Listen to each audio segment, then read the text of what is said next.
অসাধারণ লাগছে, স্পেশালি আমরা ইউএস এর সাথে যখন সিরিজটা হেরে যাই মনের মধ্যে অনেক কষ্ট ছিল যে এত আগে আমরা টিকিট বুক করে রেখেছি। আমি আসলে টরন্টো থেকে এসেছি, তো অনেক আগে থেকে টিকিট বুক করা ছিল, ম্যাচের টিকিট অনেক কষ্ট করে পেয়েছি। তো এরকম একটা জয় আমরা যে পাবো এটা মোটেও আশা করিনি সত্যি কথা বলতে, কিন্তু পাওয়ার পরে অসাধারণ। প্লেয়াররা যেভাবে বল করেছে, ভেরি হ্যাপি, ভেরি হ্যাপি। এই একদম শেষ দিকে যে ফিনিশিংটা আমরা দেখলাম, মানে এই ধরনের ফিনিশিংটা মানে একটু হলেও আপনাদের জন্য মানে হার্ট অ্যাটাক হওয়ার মতো অবস্থা হয়ে যায়।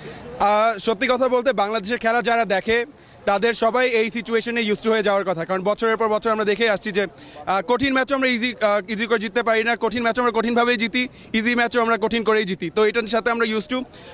অবশ্য পজিটিভভাবে দেখতে গেলে খেলার যে হাড্ডাহাড্ডি লড়াইটা হলো এটা দেখতেও সবাই যারা দর্শকরা এসেছে সবাই মজা পেয়েছে। তো very happy for the team.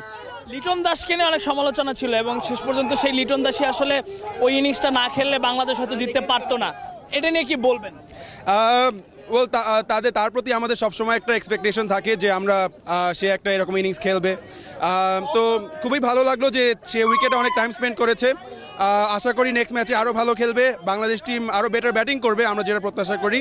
R next match south আফ্রিকার সাথে হোপফুলি নিউ ইয়র্কেও আমি যাব, তো আশা করি আরও বেটার ক্রিকেট খেলবো আর সাউথ আফ্রিকার সাথে আমরা জিতবো ইনশাল্লাহ।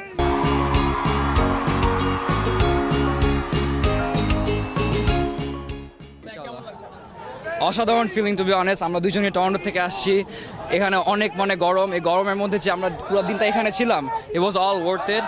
উইকেটটা একটা 2 পেস ছিল, একেবারে একটা ব্লকবাস্টার গেম ছিল, গেমটা শেষ পর্যন্ত গেছে। But that's what T20 cricket is, right? That's what T20 cricket is. This is how you show the Americans that like what cricket really is all about. আমরা একটা 200 ম্যাচে আমরা এন্টারটেইনমেন্ট পাই, আমরা একটা 125 রানের টার্গেটও আমরা ফুল pack entertainment pi. So we got our we got our bucks worth, right? ক্রেডিটটা কি রিয়াদের কিনা?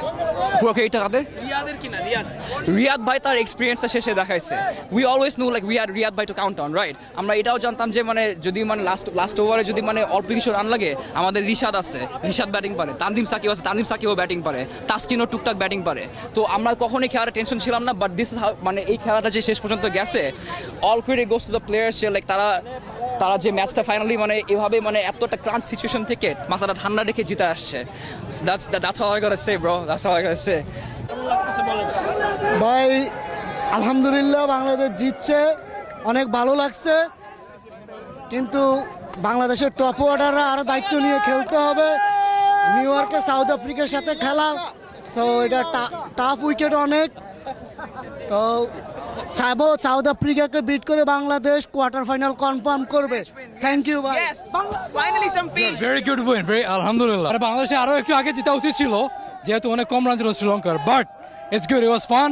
বাংলাদেশ জিতছে, it should give them a lot of confidence and inshallah we're gonna take it from there. না এটা তো অনেকের তো মনে আর একটু হলে হার্ট অ্যাটাক চলেই আসতো, অবস্থা খুবই close, but alhamdulillah we got the win. I think it should give them the confidence. I think from now on next gulo I think should be easier. Let's see, yeah, go Tigers.